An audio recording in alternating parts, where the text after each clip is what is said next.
আসসালামু আলাইকুম। Dental furnace ceramic মেশিনের প্রথমে মেইন সুইচ অন করে দিব। এরপরে মেশিনের পিছনে একটি সুইচ আছে, এটি অন করে দিব। এরপরে আমরা কিছুক্ষণ অপেক্ষা করব, ডিসপ্লেতে প্রোগ্রাম চলে আসবে। এরপরে আমাদের রেডি সাইন আছে, এটা দেখা যাবে। আমরা কিছুক্ষণ অপেক্ষা করব। এখন রেডি সাইন চলে আসবে, এই যে দেখেন চলে এসেছে। এরপরে আমরা ডিসপ্লেতে প্রোগ্রাম দেখতে পারবো, এখানে ক্লিক করব। প্রোগ্রাম আসতে একটু দেরি হচ্ছে,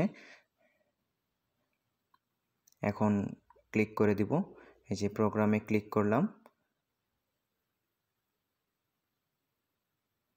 এরপরে ওপেন সাইনে আমরা ক্লিক করলে মেশিনটি ওপেন হয়ে যাবে। তারপরে আমরা এখানে ফার্নেস করার জন্য যে ম্যাটেরিয়ালস বা যেটা দেওয়ার কথা সেটা আমরা দিয়ে দিব। তারপরে আমরা অফ সাইন আছে, এখানে অফ সাইনে ক্লিক করলেই আবার অফ হয়ে যাবে। তারপরে আমরা এখানে স্টার্ট দিয়ে দিলে হয়ে যাবে। আমরা এখন অফ করে দিব। যদিও ম্যাটেরিয়ালস নেই, এই জন্য আপনাদেরকে দেখাইতে পারলাম না। এই যে এরকম করে অফ করে দিব।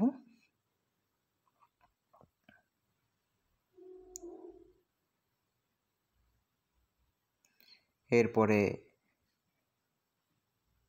আমরা কাজ শেষ হলে এভাবে মেইন সুইচ অফ করে দিব স্টপ বাটনে ক্লিক করার পরে। ধন্যবাদ।